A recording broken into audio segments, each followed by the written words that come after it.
Bonjour et bienvenue sur Radio Mangalala. Dans cet épisode, on va parler de Daniel Safou.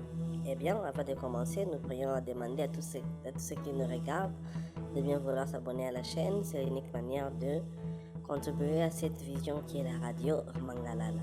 Eh bien, Daniel Safou, c'est parti. De son nom complet, Daniel Safou Bouchemouni est un journaliste, éditorialiste et homme politique congolais, originaire de la République démocratique du Congo.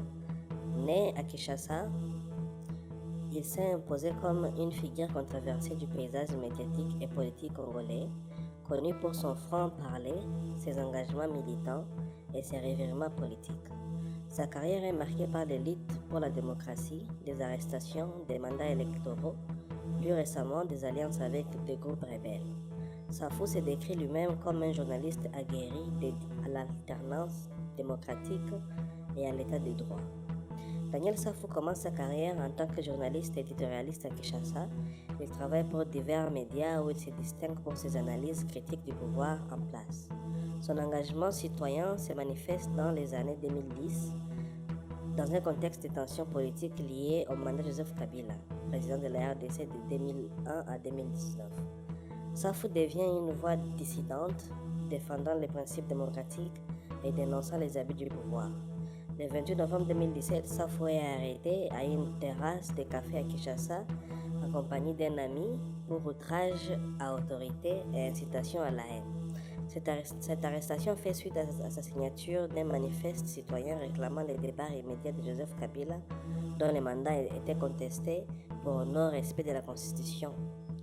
Détenu pendant 2 jours dans des conditions inhumaines à la Légion nationale d'intervention rapide Léni, où il tombe malade et est placé sous perfusion, il est ensuite transféré au siège de la police provinciale de Kinshasa. Grâce à la mobilisation de la corporation des journalistes, il est libéré le 2 décembre 2017 sur décision du général Silvano Kasongo, chef de la police de Kinshasa, qui lui accorde sa clémence tout en l'exhortant à respecter les autorités. À sa sortie, Safou réaffirme son engagement. Mon objectif, c'est l'alternance, c'est l'état des droits, c'est la démocratie. Je suis un journaliste aguerri qui n'a pas peur de quoi que ce soit. Et rien ne peut m'interdire d'être un ouvrier de la démocratie. En 2018, Daniel Safou franchit les pas vers la politique active. Il est élu député national de la circonscription de Moamba à Kinshasa lors des élections législatives. Sous la bannière Lamuka dirigée par des figures comme Martin Fayulu et Moïse Katumbi. Il est affilié au parti Alliance des forces démocratiques du Congo et allié à AFDC-A. Ses mandats s'inscrit dans la 3e législature de la 3e République congolaise. Cependant, son élection est contestée. Le 11 juin 2019, la Cour constitutionnelle invalide initialement son mandat pour irrégularité électorale, notamment des fraudes présumées et un excès de procuration. Cette décision s'inscrit dans un vaste contentieux électoral qui touche une vingtaine de députés, renforçant la majorité de la coalition Front commun pour le Congo FCC pour Kabila. Safou est remplacé temporairement par Doudou Otete du Parti du Peuple pour la Reconstruction et la Démocratie PPRD. Après recours, il est réhabilité le 3 juillet 2019 et récupère son siège. Durant son mandat, Safou se montre critique envers le pouvoir. En novembre 2020, il fait partie des élus reçus par le président Félix Tshisekedi lors des consultations visant à résoudre la crise politique liée à la coalition FCC-CACH. Il apporte alors son soutien à Tshisekedi, l'invitant à quitter l'alliance avec le FCC pour mettre fin au bicéphalisme au sommet de l'État. En avril 2023, il dénonce publiquement l'utilisation de plus de 15 millions de dollars pour la sortie officielle de l'Union sacrée, la nouvelle coalition pro-Tshisekedi. Safou fait également face à des sanctions disciplinaires au sein de l'Assemblée nationale, notamment pour absentéisme répété et des menaces de mort proférées contre un journaliste, Achille Kadima. Ces incidents contribuent à des tensions internes et à une perte progressive d'influence. Après les élections de 2023, Daniel Safou ne conserve pas son siège. Désormais qualifié de député national honoraire, il continue ses activités politiques au sein d'Ensemble pour la République, le parti de Moïse Katumbi. Le 24 octobre 2024, il est arrêté par la Direction générale d'immigration DGM à l'aéroport d'Njili à Kinshasa alors qu'il tentait de voyager. Les motifs exacts ne sont pas précis, mais il est libéré peu après grâce à des interventions non détaillées. Safou évoque des frustrations personnelles liées à cette période, rétention de 8 mois d'émolument, saisie de son passeport, perquisition de son domicile et menaces récurrentes. Fin 2025, la trajectoire politique de Daniel Safou prend un tournant inattendu. Le 27 novembre 2025, il quitte Ensemble pour la République de Moïse Katumbi qu'il avait soutenu auparavant pour rejoindre les mouvements sauvant la RDC dirigé par l'ancien président Joseph Kabila, qu'il avait pourtant farouchement combattu en 2017.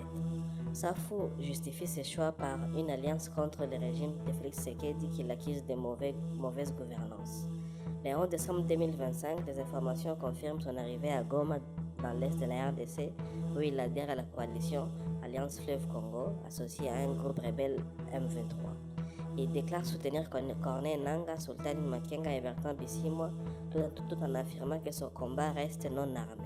Safou se présente comme un leader de l'Ouest, représentant Kinshasa, Congo central et Bandundu et évoque avoir marché plus de 80 km à pied pour rejoindre les groupes. Il menace ouvertement le président Tshisekedi si Tshisekedi refuse de démissionner dans un mois. Nous, Kabila et Songo le Congo seront à Kinshasa au mois de février 2026 pour l'arrêter. C'est le moment pour lui de fuir parce que nous serons là bientôt.